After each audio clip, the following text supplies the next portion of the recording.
Yeah, tape it. I like working, so I enjoy working with Paul in class because he's not afraid to hit me. Paul's unique. He throws me on the ground, whatever. I like that because it starts helping me build my reactions to slightly more real situations. I haven't done the form fighting. And so now we're talking about Kung Fu. Yeah, that's what I'm talking about. That's why I said we don't necessarily need to do it. But Ben was saying, in form fighting you start learning that, and I haven't done the form fighting, so I haven't experienced that. But you know what? It's kind of unique.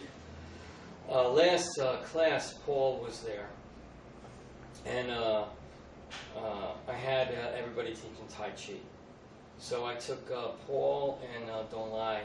We went to the kitchen at the place that we're working at, and I was showing him form fighting. I was going through all this breakdown. So Paul trained with me years and years in the past. And I won't get into it.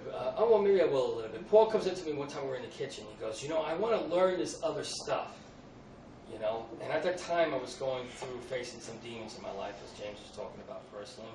And actually, that could be a demon that I can actually talk about. But when he said that to me, I felt that I myself had no meaning. That all I was just somebody that was teaching him something, and that personality-wise, he was always challenging me. And to be quite honest, most people, I could just stick out my hand and hurt them.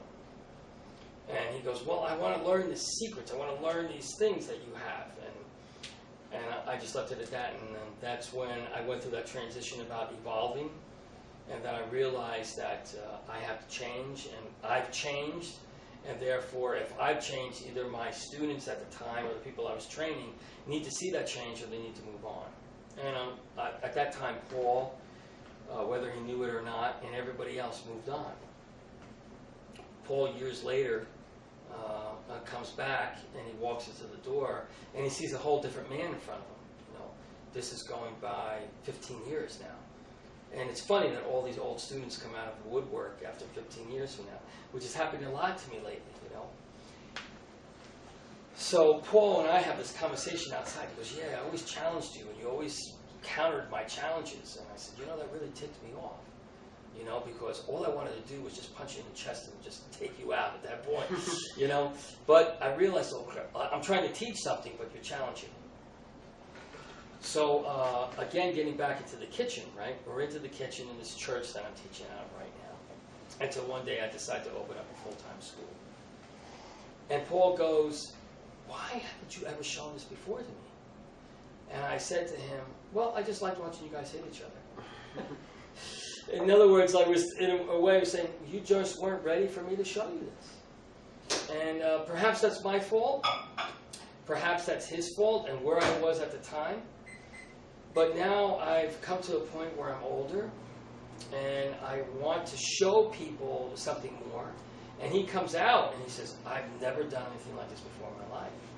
This is really taking you into the dark side of the martial arts. What were you showing?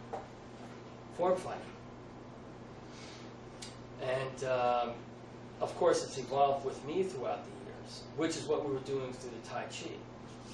And I guess what I'm looking for as a materially in the martial arts, whether you're a world-class fighter or somebody that's looking for something within themselves, is to have each individual, whatever element they may be coming from,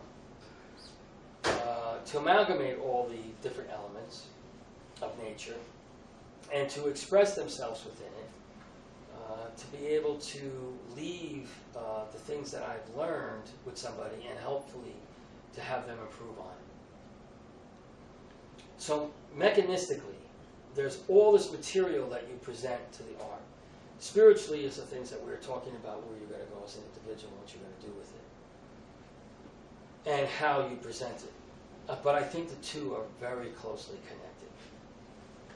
The difference between true martial arts, and I said this before, you can have people that are doing full contact fighting, boxing, and to be honest with you, I would take a great boxer and put him against a martial artist anytime, and the boxer would probably win.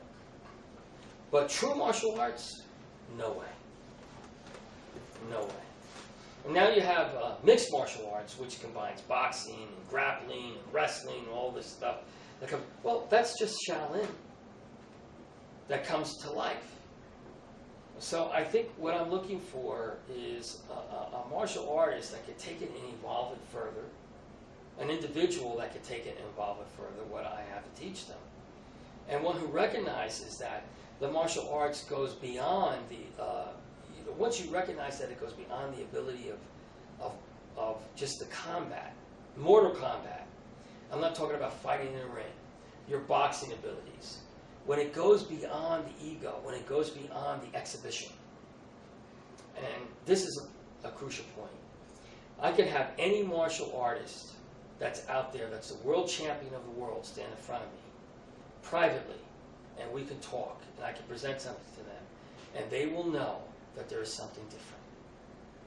They may not admit it. They don't have to admit it because they have their presence as far as what it exists within society, but they will know that this is the real thing. And that's the difference. And they will also be able to separate, an individual can separate the differences between what is commercially done as far as entertainment and what is real. And that's what I mean about taking the mysticism out of it.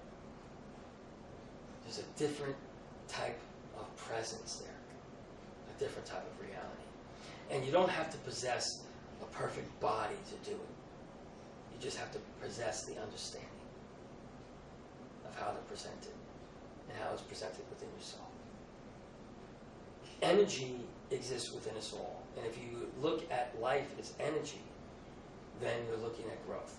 There's a certain point, materially speaking, when your body can no longer contain the energies. And those energies have to explore to grow. Where they go, what they do, to me, at this present time in my life, is a perception of mind and being. But when you look at a person who has passed on from one plane of existence to another, before they're embalmed, you just look at them and you say, they should be alive, but the energy is gone. The battery, the substance. And to me, that's what we're about. So this here, this present time that you have, whatever the challenges may be, is a matter of walking through it, is a matter of experiencing. Where are you taking it? What are you doing with it? Are you simply just closing it off? Or are you truly on a journey to understand?